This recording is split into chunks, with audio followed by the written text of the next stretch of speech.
Tatago kami ng egg guys, kay egg hunt. Easter Sunday. Oh, wow. Ayan. Ang kuya, ang kasama ko, kay ayaw na makisali guys. Siya na lang nag-hide ng egg. No more. Egg hunt tayo guys. Go!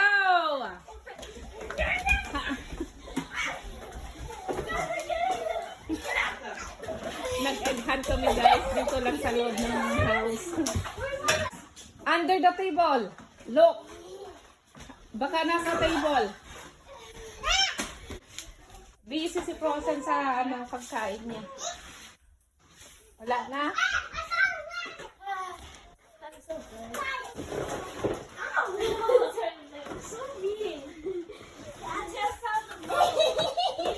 Dea, madami. If I had a good bag, I would have Sandra. got more. Isabel. Kay ate.